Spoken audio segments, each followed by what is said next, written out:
नमस्कार, एक बार फिर से मैं आप सभी के सामने उपस्थित हूँ बेहद महत्वपूर्ण टॉपिक के साथ। कल से आप सभी बांग्लादेश की कंटिन्यू न्यूज देख रहे होंगे। बहुत सारे अपडेट्स उस न्यूज में भी आ रहे हैं, लेकिन हम यहाँ पर बात करेंगे कि क्यों एशिया में पहले अफगानिस्तान, इसके बाद श्रीलंका, इसके बाद पाकिस्तान और अब बांग्लादेश एशिया के देश हैं। इनमें आप देखोगे डेमोक्रेसी में तख्ता पलट होता जा रहा है। इसके पीछे रीजन क्या है? अफगानिस्तान की यदि मैं सबसे पहले बात उठाऊं तो आप देखोगे वहां पर सबसे पहले तो आतंकी संगठन का इन्वॉल्वमेंट, जो कि है ही हर जगह पर। दूसरा यहाँ पर देखिए चाइना। चाइना का हर जगह इन्वॉल्वमेंट देखा गया है। जहां पे भी इस तरीके की एक्टिविटीज हुई हैं, चाइना ने कहीं ना कहीं वहां पर सपोर्ट किया है। और उसके बाद आ जाता है पाकिस्तान। पाकिस्तान और चाइना मिलकर के हर एक कंट्री के लिए जिम्मेदार हैं यहाँ पर, जहां पर इस तरीके की चीजें दिखाई जाती हैं।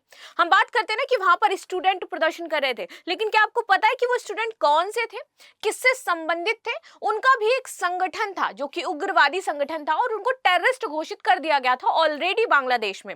और वही स्टूडेंट संगठन वहां पर क्या कर रहे थे? आंदोलन कर रहे थे। इस वजह से ये स्थिति आई कि 15 साल पुराना उनको अपना शासन गंवाना पड़ा शेख हसीना जी को। ठीक है, तो यहीं पर हम चीजों पर डिस्कस करने वाले हैं कि आखिर क्यों ये जो एशिया के देश हैं यहाँ पर एक के बाद एक के बाद एक वहां पर ये सिचुएशन हमें देखने को मिल रही है। ठीक है, और भारत इतना सशक्त है इन सारी चीजों से निपटने के लिए या नहीं? देखिए, भारत की यदि बात की जाए तो भारत हमेशा से ही चीजों को बहुत ज्यादा cut to cut and clear रखता है, अपनी स्ट्रेटजीज को बना करके रखता है। तो अभी आप ये मान के चलिए कि भारत को थोड़ी सी प्रॉब्लम जरूर होगी बांग्लादेश के बॉर्डर एरिया से, क्योंकि लगभग 1 करोड़ जो हिंदू हैं वो यहाँ पर इंडिया में शिफ्ट होना चाहते हैं, इंडिया में आना चाहते हैं। वहां पर क्योंकि हिंदुओं का जो घर है वो जलाया जा रहा है, मंदिर तोड़े जा रहे हैं, तो स्थिति बांग्लादेश में बहुत ही ज्यादा बुरी हो गई है। एक इंपॉर्टेंट चीज आप यहाँ पर देखोगे कि पाकिस्तान में भी सेना का शासन है। ठीक है, अब बांग्लादेश में भी सेना का शासन होगा, क्योंकि जब वहां पर डेमोक्रेसी इस तरीके से ध्वस्त हो रही है तो कमान संभालता कौन है? सेना ही कमान संभालती है। लेकिन आप सभी से मैं जानना चाहती हूं कि जब इस तरीके की सिचुएशंस आती हैं और ये जो चाइना और पाकिस्तान है इस तरीके के कार्य कर रहे हैं, तो उस स्थिति में किसी भारत, चाहे वो कोई भारत हो, चाहे वो अमेरिका हो, चाहे वो मान लीजिए कोई और एशियन कंट्री हो, उसको किस तरीके की स्ट्रेटजी अपनानी चाहिए और पाकिस्तान को और चाइना को किस तरीके से यहाँ पर सबक सिखाया जा सकता है? और ये जो भी हो रहा है ये वाकई पूरे वर्ल्ड में अच्छा नहीं है, क्योंकि इस टाइम जो सिचुएशन बनी है वर्ल्ड वॉर की बनी हुई है। That is true. आप यूक्रेन देख लो, रूस देख लो, इजराइल देख लो, फ्रांस देख लो, यूके में प्रदर्शन चल रहे हैं, अब बांग्लादेश आ गया। श्रीलंका में पहले से स्थिति ठीक नहीं थी, मालदीव में प्रॉब्लम चल रही थी चाइना की वजह से। और यहाँ पर ये जो चीजें हैं, जब भी ऐसा मौका मिलता है, किसी भी देश में ऐसी चीजें हो रही होती हैं, तो उसके पड़ोसी देश सक्रिय हो जाते हैं अपनी दुश्मनी निकालने के लिए। वो और भी अपने 1-2 गुट वहां पर भेज देते हैं कि शांति, ये जो वहां पर थोड़ी बहुत भी बनी हुई है उसको शांति में परिवर्तित कर दिया जाए। तो इसी बारे में डिटेल से एनालिसिस करेंगे, देखेंगे क्या चीजें रही हैं। 2 न्यूज मैंने यहाँ पर कवर करी है, एक तो अफगानिस्तान, श्रीलंका, पाकिस्तान और अब बांग्लादेश एशिया के देशों में दम तोड़ रही है डेमोक्रेसी, और दूसरा जमात इस्लामी। हमारा इसमें प्रॉपर फोकस रहने वाला है कि ये जमात इस्लामी कौन थे जिनकी वजह से बांग्लादेश की स्थिति आज ये है, और यहां तक कि शेख हसीना को वहां से जाना पड़ा है, यहां तक कि वहां पर पूरी जो डेमोक्रेसी आपकी ध्वस्त हुई पड़ी है। वहां के प्रदर्शनकारियों ने उनका घर, उनका जो सामान था, उनकी साड़ियां थी, उनका खाना था, कुछ भी नहीं छोड़ा है, सब कुछ तहस नहस कर दिया है। जहां पर मेन जो फोकस 2 कंट्री बताई जा रही है, एक तो चाइना और दूसरा पाकिस्तान। आप सभी जानते हो पाकिस्तान से बांग्लादेश अलग हुआ था। पाकिस्तान हमेशा ये सोचता है कि बांग्लादेश उससे आकर के मर्ज हो जाए। अब शायद वो कहीं ना कहीं यहाँ अपनी कुछ चीजों को फुलफिल कर ही रहा होगा। सपोर्ट कौन करता है पाकिस्तान का? तो चाइना करता है सपोर्ट। आप सभी जानते हैं, ये खुले में सबको पता है कि भाई जो भी चीजें होती है, चाहे वो टेरर एक्टिविटीज से लेकर के क्यों ना हो, चाइना हमेशा उसके साथ रहता ही रहता है। इस वजह से, क्योंकि पाकिस्तान के अंदर खुद का इतना दम नहीं कि वो अकेले कुछ कर सकता है, क्योंकि वहां पर भी स्थिति कभी ठीक रहती नहीं है। वहां पर भी आप देखोगे कि सैन्य शासन रहता है, वहां पर भी चीजें अच्छी नहीं रहती हैं। सिर्फ और सिर्फ चाइना की वजह से वो थोड़ा बहुत जो इधर उधर मुंह मार पाता है, ओनली बिकॉज ऑफ चाइना। ठीक, आगे देख लेते हैं।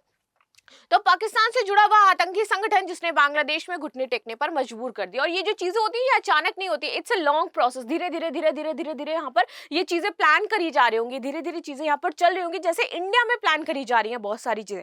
आप देखो, इंडिया में बहुत सारे लोग हैं जो इस तरीके के विवाद बस बयान देते हैं। बहुत सारी चीजें ऐसी हैं जो यहाँ पर देखने को मिलती हैं। बस चले, अगर थोड़ी सी भी हमारे यहाँ पर शासन व्यवस्था ढील दे या फिर इस तरीके की चीजें दिखाई देने लगे, तो हमारे यहाँ भी इस तरीके की सिचुएशन उत्पन्न हो सकती सकती है, लेकिन आपको हमारी जो एक तरीके से डेमोक्रेसी है वो बहुत अच्छी है। हमारे जो अभी देखो वर्तमान में चीज़ें जिस तरीके से चल रही हैं वो अगर और बेहतर करी जा सके तो और अच्छा हो सकता है। फ्यूचर में इंडिया बहुत अच्छा कर भी सकता है। जो अगर विकास की बात करी जाए तो उसमें भी इंडिया काफी हद तक आगे पहुंच चुका है। ठीक है, आगे देखते हैं। तो एक नाटकीय घटनाक्रम होता है और बांग्लादेश की जो राजनीतिक स्थिति है वो पूरी तरीके से पलट जाती है। प्रधानमंत्री शेख हसीना को इस्तीफा देना पड़ता है और वो चली जाती है, ये सभी आप जानते हो। ठीक है, इसके जवाब में सेना प्रमुख ने वकर उज जमान इन्होंने घोषणा करी कि अस्थिरता के इस दौर में वो इस कमान को संभालेंगे और वहां पर जो भी अंतरिम सरकार बनेगी या फिर चीजें होंगी उसका फैसला करेंगे। आगे देखते हैं, जमात इस्लामी, ये हमारा इंपॉर्टेंट चीज है। क्यों जमात इस्लामी को ये कहा जा रहा है कि इन्हीं की वजह से बांग्लादेश में ये सारी चीजें हुई हैं? तो जमात इस्लामी आपका 1 अगस्त 2024 को बांग्लादेश सरकार के आधिकारिक तौर पर इसको क्या कर दिया था, बैन कर दिया था। और ये उसका छात्र संगठन शिविर जो है प्रतिबंधित कर दिया गया था। ये छात्रों का एक संगठन है, शिविर है, और इसको 1 अगस्त 2024 को बांग्लादेश ने आधिकारिक तौर पर बोल दिया कि ये क्या है, आतंकी संगठन है। जैसे ही उन्होंने 1 तारीख को ये घोषणा करी, उसके बाद से आज कितनी तारीख है, 6 तारीख है, यानी कि कल ये काम हो चुका था। 5 तारीख को, सिर्फ 5 दिनों के अंदर बांग्लादेश में तख्ता पलट हो जाता है, बांग्लादेश की सिचुएशन खराब हो जाती है। ठीक है, और उन्हें आतंकवाद विरोधी अधिनियम 2009 की धारा 18/1 के तहत आतंकवादी संगठन घोषित किया गया था। गृह मंत्रालय के सार्वजनिक सुरक्षा प्रभाग की अधिसूचना द्वारा पुष्टि की गई कि इस निर्णय के बाद समूह के खिलाफ कई वर्षों तक आरोप और कानूनी कार्रवाइयां चलाई गई हैं। पहले से भी इस तरीके के कार्य कर रहे थे। सरकार ने पार्टी पर हिंसक विरोध प्रदर्शन भड़काने का आरोप लगाया है कि ये लोग जो क्या करते थे, बांग्लादेश के अंदर रह करके हिंसक जो प्रदर्शन है उनको अफवाह फैला रहे थे, वहां पर उनको भड़का रहे थे और लोगों को इसमें जोड़ रहे थे। परिणाम स्वरूप 300 से अधिक लोगों की इसमें मौत हो गई। यहाँ पे किसी को कोई फायदा नहीं मिला, इस चीज से किसी को कोई फायदा नहीं मिलता है। ठीक है, आतंकी संगठन क्या करते हैं, वो तो सिर्फ अपना मतलब पूरा करते हैं ना, और किस नाम पर, धर्म के नाम पर। कौन ऐसा धर्म ये कहता है, मैं आप लोगों से क्वेश्चन पूछना चाहती हूँ, किसी का धर्म ये नहीं कहता होगा कि आप लोगों की हत्या कर दो, आप लोगों को मार दो। ये किसी भी धर्म में नहीं लिखा है। तो अगर आप किसी भी धर्म को फॉलो कर भी रहे हो तो पता नहीं आप कौन से दुनिया के धर्म के फॉलो करो। जितना मैं जानती हूँ इस्लाम को, इस्लाम में ये नहीं लिखा है कि आप किसी की हत्या कर दो, ऐसा कहीं भी नहीं लिखा हो सकता है। खाली बस ये लिखा हो सकता है कि हमें उस रास्ते पर चलना है और हमें पूरे शिद्दत के साथ चलना है, बट ये नहीं लिखा हो सकता है कि आप किसी को मार दो। और अगर आप वाकई ऐसे इस्लाम को फॉलो करते हो तो इससे अच्छा बेहतर है कि आप इस्लाम को छोड़ दीजिए, क्योंकि इस्लाम का नाम आप पूरे वर्ल्ड में खराब कर रहे हो। ऑफकोर्स सही बात है ना। आगे देख लेते हैं, विरोध प्रदर्शन सरकारी नौकरियों के लिए कोटा प्रणाली के कारण यहाँ पर शुरू हुआ था, क्योंकि यहाँ पर सरकारी नौकरियों में, क्योंकि स्वतंत्रता सेनानी आप जानते हो शेख हसीना के जो पिताजी थे उन्होंने यहाँ पर बांग्लादेश में बहुत अच्छा कार्य भी किया था, उनकी मूर्ति भी लगी थी, उसको भी वहां पर लोग चढ़ करके तोड़ मरोड़ रहे थे। तो इसलिए वहां पर स्वतंत्रता सेनानियों को कोटा दिया जा रहा था। इसी कोटा के विरोध प्रदर्शन में यह प्रदर्शन आपका शुरू होता है, जबकि ये डिसीजन वापस भी ले लिया गया था, लेकिन इसके बाद भी यहाँ पर चीजें कंटिन्यू रहती ही है। ठीक है, उत्पत्ति और विचारधारा की बात करें तो जो जमात इस्लामी है इसकी स्थापना मुस्लिम ब्रदरहुड से जुड़े एक व्यक्ति सैयद अब्दुल अला और मौदूदी इन्होंने करी थी। क्या नाम है इनका, सैयद अब्दुल अला मौदूदी इन्होंने करी थी, जिसका उद्देश्य था कि इस्लामी राज्य की स्थापना करना है। ऑफ कोर्स इस्लामी राज्य की स्थापना करना है, लेकिन इसका ऑफ कोर्स अगर आप देखिए सिंपल सी बात है, आप इस्लामी राज्य की स्थापना करना चाहते हो, आपने करा ना, पाकिस्तान को बनाया ना भारत से अलग करके, लेकिन आपने वहां पर कौन सी शांति स्थापित कर ली। आप और देखो इस्लामी राज्य अफगानिस्तान को, वहां पर क्या होता है। अगेन आप देख लो बांग्लादेश, वहां पर क्या हो रहा है। मैं ये नहीं कहूंगी कि बांग्लादेश में सब इस्लाम ही रहते हैं, बांग्लादेश में ईसाई भी बहुत ज्यादा मात्रा में रहते हैं, लेकिन वहां पर सिचुएशन क्या है, अफगानिस्तान में तो रहते हैं ना, पाकिस्तान में तो रहते हैं ना। पाकिस्तान के जो मुस्लिम है वो यहाँ तक कि पाकिस्तान छोड़ने के लिए तैयार है, वो इंडिया को ज्यादा बेटर मानते हैं कि इन सारी सिचुएशन में इंडिया ज्यादा बेटर है। तो आप कैसे इस्लामिक राज्य की स्थापना करना चाहते हो जहां पर शांति ही नहीं है। आगे बात करते हैं, इसका नाम इस्लाम की सभा है, जबकि छात्र शिविर जो इस्लाम छात्र विंग है का अर्थ है छात्र शिविर। ठीक है, संगठन की विचारधारा इस्लामी विजय को बढ़ावा देती है और जिसका उद्देश्य है कि दुनिया को इस्लामी शासन के अधीन लाना है। अब अगर इनका ये विजन है कि भाई मुझे पूरी दुनिया इस्लामी चाहिए, तो ऐसा तो पॉसिबल हो ही नहीं सकता। इसके लिए आपको क्या करना पड़ेगा, जो लोग किसी अदर धर्म में, या तो उनको आप कन्वर्ट कर दो या तो उनको आप मार दो, जो कि आप कर भी रहे हो, आपने किया भी एग्जैक्टली। बांग्लादेश में यही किया गया, 300 लोग मर गए यहाँ पर दंगे में। आगे बात करते हैं ऐतिहासिक संदर्भ और कानूनी कार्रवाई यहाँ पर क्या की गई हैं। बांग्लादेश की आजादी के बाद से ही जमात इस्लामी की गतिविधियां विवादग्रस्त रही हैं, तब से वो कंटिन्यू यहाँ पर ये कार्य कर रहे हैं। 1971 में मुक्ति संग्राम के दौरान पाकिस्तानी सेना के साथ सहयोग करने के कारण बंगबंधु शेख मुजीबुर रहमान के नेतृत्व वाली पहली सरकार ने इस संगठन पर प्रतिबंध लगा दिया था, पहले लगाया जा चुका है। जमात के सदस्यों पर राजाकार, अल बद्र, अल शम्स और शांति समिति जैसे सहायक बलों के गठन में शामिल होने का आरोप लगाया गया था। आगे देखते हैं, जो बंगाली स्वतंत्रता सेनानियों के खिलाफ अत्याचारों में शामिल थे, खासकर हिंदुओं को निशाना यहाँ पर बना रहे थे वो लोग, और इन्होंने हिंदुओं को बेसिकली निशाना बनाया है अपनी इस पूरी ये जो चीजें देखने को मिलती है। इसीलिए आपने देखा होगा कि वहां पर हिंदू मंदिर तोड़े जा रहे हैं, वहां पर हिंदुओं के घर जलाए जा रहे हैं, वहां पर हिंदुओं की हत्या करी जा रही है, विच इज नॉट गुड। अगर आप वाकई चाहते हो तो आप शांति से अपनी चीजों की आप मांग रखिए ना। हम भी आंदोलन करते हैं, हमारे यहाँ भी आंदोलन होते हैं, लेकिन वहां पर दंगे कौन भड़काता है? आपको हमेशा आप देखना कि एक उग्रवादी इस्लामिक संगठन होगा जो इस तरीके से दंगे भड़काएगा, और कहीं ना कहीं उसका नाम वहां पर देखने को जरूर मिलेगा, चाहे आप कोई भी घटना वहां पर देख लीजिए, ठीक है, क्योंकि वहां पर विचारधारा ऐसी होती है। अब जब विचारधारा विवादग्रस्त होगी तो आप काम भी ऐसे ही करोगे। आगे बात कर लेते हैं, 2013 में बांग्लादेश के चुनाव आयोग ने एक अदालती फैसले के बाद जमात का पंजीकरण रद्द कर दिया था, और इस निर्णय को 2023 में सुप्रीम कोर्ट के अपीली जो प्रभाकर है, क्योंकि इन्होंने चैलेंज किया सुप्रीम कोर्ट में, बांग्लादेश की जो सुप्रीम कोर्ट थी उन्होंने भी इसको बरकरार रखा कि आप लोग प्रतिबंधित ही रहिए।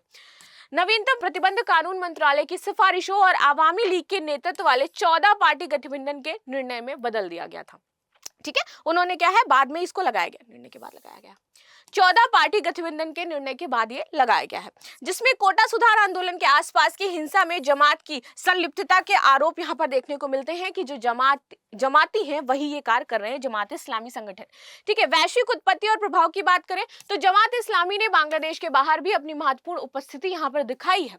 पाकिस्तान में ये अपनी छात्र शाखा इस्लामी जमीयत ए तल्लाबा के माध्यम से आतंकवादी गतिविधियों में शामिल होने के बावजूद एक प्रमुख राजनीतिक ताकत बनी हुई है। अब यहाँ पर आप देखिए कि पाकिस्तान कैसे कैसे संगठन अपने पास रखता है। पाकिस्तान को जब भी पता है कि आतंकी संगठन है, इस तरीके से उग्रवादी समूह है, लेकिन फिर भी इसने राजनीति में इनको अहम रोल दे रखा है। तो जहां पर राजनीति आतंकी संभाल रहे होंगे वहां पर कभी भी शांति आपको देखने को मिलेगी नहीं, वहां पर हमेशा ऐसे ही तख्तापलट होते रहेंगे। आगे बात करते हैं, इस संगठन ने गाजा स्थित हमास, फिलिस्तीन इस्लामिक जिहाद और मुस्लिम ब्रदरहुड सहित विभिन्न आतंकवादी समूहों के साथ यहाँ पर संबंध दिखाई दिए हैं। तो हमास हो चाहे फिलिस्तीन हो, आपको जमात इस्लाम हर जगह मिलेगा, ठीक है। आगे बात कर लेते हैं, यूरोप और संयुक्त राष्ट्र अमेरिका में जमात इस्लामी ने दक्षिण एशियाई अप्रवासी समुदायों के माध्यम से एक नेटवर्क स्थापित कर रखा है। इनका पूरे वर्ल्ड में नेटवर्क है, पूरे वर्ल्ड में इनका नेटवर्क चलता है, और कहीं ना कहीं इंडिया में भी जमात इस्लाम के कोई ना कोई लोग जरूर मौजूद होंगे, कहीं ना कहीं पे वो स्लीपर सेल्स की तरह वर्क कर रहे थे। जैसे ही आप देखो इंडिया में कर रहे होंगे, बांग्लादेश में कर रहे थे, जैसे ही ये आंदोलन बढ़ा सारे स्लीपर सेल्स निकल करके बाहर आ गए, उन्होंने उस आंदोलन को और ज्यादा हवा दी, और यहाँ पर ये चीजें आपको देखने को मिल गई। आगे बात कर लेते हैं, ये यूनाइटेड किंगडम में विशेष रूप से सक्रिय है, यहाँ पर इस्लाम संगठनों और सामुदायिक राजनीति को प्रभावित करता है। यूके में क्या चल रहा है इस टाइम, दंगे चल रहे हैं, आपको हर जगह ये देखने को मिलेंगे। आगे बात करते हैं, संयुक्त राज्य अमेरिका जमात की राजनीतिक भागीदारी का एक मजबूत समर्थक रहा है, अक्सर बांग्लादेश के समूह पर प्रतिबंध हटाने का आग्रह करता रहा है, लेकिन अमेरिका जैसा देश है वो इसका सपोर्ट कर रहा है। ये एक चौंकाने वाली बात है। आगे बात करते हैं वर्तमान स्थिति और सरकारी कार्यवाही के बारे में, देखते हैं इसकी। तो प्रतिबंध के बाद बांग्लादेश की कानून परिवर्तन एजेंसियों ने जमात इस्लामी और उसके सहयोगी हैं उन पर कार्रवाई शुरू कर दी है। इसके बाद अब समूह से जुड़े कार्यालयों और प्रकाशन गृहों को यहाँ पर निशाना बनाया जा रहा है, उनको बंद किया जा रहा है। जो छात्र है, संचालन है, उनको पकड़ा जा रहा है, संचालक जो जितने भी थे उनको खत्म किया जा रहा है। इन प्रयासों के बाद भी रिपोर्ट बताती है कि जमात के कार्यकर्ता विभिन्न क्षेत्रों में लामबंद होकर विरोध प्रदर्शन करने का प्रयास कर रहे हैं, ठीक है। इसी बीच जो हमारी प्रधानमंत्री थी, नॉट हमारी, बांग्लादेश की जो प्रधानमंत्री थी शेख हसीना ने नेतृत्व में मौजूदा सरकार की निर्णायक कार्रवाई का उद्देश्य जमात इस्लामी प्रभाव को कम करना था, और उन्होंने यही किया, यही बांग्लादेश में वो करना चाहती थी। इससे संबंधित जो प्रभाव थे उनको हटाना चाहती थी, इसीलिए वो इस तरीके की कार्रवाई कर रही थी, लेकिन फाइनली ऐसा होने दिया नहीं गया, ठीक है, जो ऐतिहासिक रूप से हिंसा और उग्रवाद से जुड़ा था, और ये उन्हीं के लिए घातक हो गया। अब बार मैं एक वर्ड यूज कर रही थी, दैट इज तख्तापलट। व्हाट इज तख्तापलट? भारत का एक और पड़ोसी देश कौन? बांग्लादेश। ये पहले क्या था, पाकिस्तान का हिस्सा था, जैसे आप सभी जानते हैं। यहाँ पर एक बार फिर तख्तापलट हो गया। हालांकि बांग्लादेश का इतिहास भी पाकिस्तान की तरह तख्तापलट वाला रहा है। यहाँ पर ऐसा नहीं कि पहली बार ऐसा हुआ, कई बार यहाँ पर ऐसा हुआ है। आज जिस स्थिति में पूर्व पीएम शेख हसीना और बांग्लादेश है, यह स्थिति दक्षिण एशिया के कई देशों की रही है, जिसमें बांग्लादेश पाकिस्तान के साथ म्यांमार, अफगानिस्तान और श्रीलंका भी आपके शामिल हैं। ठीक है, पाकिस्तान में क्यों स्थिति नहीं रही हमेशा ऐसी नॉर्मल और स्वस्थ लोकतंत्र क्यों नहीं बन पाया? तो देखिए, पाकिस्तान पर यदि हम आते हैं तो यहाँ लोकतंत्र का ढिंढोरा बहुत पीटा गया कि हम बहुत अच्छे हैं, हमारा लोकतंत्र बहुत अच्छा है। भारत से अलग होने के बाद इन्होंने बोला कि भाई हम बहुत खुश जो जिंदगी है वो जी रहे हैं, सारे काम हमारे यहाँ बहुत अच्छे चल रहे हैं, लोकतंत्र हमारा बहुत स्ट्रांग है। लेकिन रियलिटी में आप देखिए कि 1947 में भारत से विभाजन के साथ ही यहाँ सेना का हस्तक्षेप हमेशा सत्ता में रहा है, सेना का शासन रहा है और इस पड़ोसी मुल्क में कई दशक सैन्य शासन से गुजरे हैं। ठीक है, आज तक पाकिस्तान के इतिहास में एक भी प्रधानमंत्री ने अपना पूर्ण कार्यकाल पूरा नहीं किया है, फ्रॉम जब से वो इंडिपेंडेंट हुए हैं तब से अभी तक।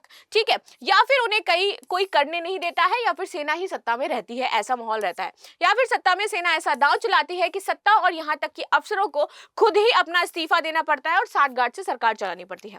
आजाद होने के साथ ही सेना ने अपने प्रभुत्व का ऐसा एहसास कराया है कि पड़ोसी मुल्क कि आवाम इससे निकल नहीं पा रही है, उनको लगता है कि सेना ही शासन जो है वो चला सकती है। अब बात करते हैं बांग्लादेश के इतिहास की। देखिए, बांग्लादेश में 15 अगस्त 1975 को बांग्लादेश सेना ने कुछ जूनियर अधिकारियों ने शेख मुजीब के घर पर टैंक से हमला कर दिया था और इस हमले में मुजीब सहित उनका परिवार और सुरक्षा स्टाफ मारे गए थे। 1975 में जब मुजीबुर रहमान की हत्या कर दी गई थी तो अगले 1.5 दशक तक बांग्लादेशी सेना ने यहाँ पर सत्ता संभाली थी। सबसे पहले तख्तापलट यहाँ हुआ। इसके बाद 1978 और 1979 के बीच राष्ट्रपति और संसदीय चुनाव पूर्व सेना प्रमुख जियाउर रहमान के नेतृत्व में हुए, लेकिन धांधली के आरोपों में ये भी नहीं बच सके। इसके बाद 1981 में आप देखो तो जियाउर रहमान की हत्या के बाद उनके डिप्टी अब्दुल सत्तार ने 15 नवंबर को आम चुनाव यहाँ पर कराए। बांग्लादेश नेशनलिस्ट पार्टी ने फिर से 65% वोट के साथ यहां पर जीत हासिल करी और सेना प्रमुख रहे हुसैन मोहम्मद इरशाद 1982 में, और यहां पर तख्ता पलट करने के बाद इन्होंने सत्ता संभाली थी। ठीक है, बांग्लादेश में भी सेना की सत्ता सीधा हस्तक्षेप रहता है सेना का सत्ता में। ठीक है, 1988 में आप देखोगे हुसैन मोहम्मद इरशाद को सत्ता हटाने की मांग को लेकर के बांग्लादेश में एक बार फिर से विरोध प्रदर्शन हुए। इसके परिणाम स्वरूप 1990 में यहाँ पर लोकप्रिय विद्रोह जो है वो शुरू हो जाते हैं और यहाँ पर वापस से तख्तापलट होता है और इसका इतिहास जो आप देखोगे कि बहुत लंबा रहा है। तो हर साल तख्तापलट होते रहे। सिर्फ 15 साल से यहाँ पर जो स्थिति थी वो नॉर्मल रही थी, लेकिन जब तक शेख हसीना मौजूद थी तब तक। अब यहाँ पर क्या होगा ये देखने वाली बात है, कैसे यहाँ पर चुनाव होते हैं, कैसे यहाँ पर सरकार गठित होती है। अब इंडिया का क्या रहेगा? इंडिया के साथ जो अभी हाल ही में उनकी ट्रीटी हुई है तीस्ता रिवर को लेकर के जो हुई है उसका क्या होगा, तो उस पर भी आगे हमें जानकारी मिलेगी, हम आपसे अवश्य साझा करेंगे। देख लेते हैं शेख हसीना की ये स्थिति कैसे बनी। हालांकि शेख हसीना का इस बार का तख्तापलट सैन्य तख्तापलट नहीं कहा जा रहा है, सेना ने ऐसा इसमें कुछ भी नहीं किया है। इसमें विपक्षी दलों की मिलीभीत है, आतंकी साजिश है और विदेशी ताकतों ने यहाँ पर भरपूर जोर लगाया है कि शेख हसीना जो है यहाँ से निकल जाए। रीजन था शेख हसीना का, बांग्लादेश आप देखोगे कि हमेशा से ही भारत का हितैषी रहा है, नॉट हमेशा से ही, लेकिन अभी जो थे भारत के संबंध बांग्लादेश के साथ बहुत अच्छे थे। आप ये जानते हो कि बांग्लादेश से वो निकल करके कहाँ आई, पहले भारत ही आई। ठीक है, राजनीतिक शरण हमने उन्हें देने से इनकार नहीं किया, लेकिन उनको यूके जाना था। यूके में यहाँ पर ये कहा जा रहा है कि उन्होंने राजनीतिक शरण देने से मना कर दिया है। तो अब आगे देखते हैं क्या चीजें यहाँ पर होने वाली है। ठीक है, तो ये इस वजह से सभी ने मिल करके इस तरीके की सिचुएशन वहां पर क्रिएट करी कि उनको ये जो तख्तापलट इस बार का हुआ है, ये आतंकी संगठन, विदेशी जो पावर्स हैं, पड़ोसी जो देश हैं, उनके कारण हुआ है। ठीक है, तो अब देखने वाली स्थिति बनती है कि आगे क्या चीजें रहने वाली हैं। तो आई होप आपको सारी चीजें समझ में आई होगी, जमात इस्लामी समझ में आया होगा, जिसका मेन रोल रहा है यहाँ पर बांग्लादेश में तख्तापलट करने में। तो मिलते हैं नेक्स्ट क्लास में, तब तक के लिए धन्यवाद। अपनी राय जरूर दीजिएगा। Thank you so much and like share subscribe करना बिल्कुल भी ना भूलें। Bye bye.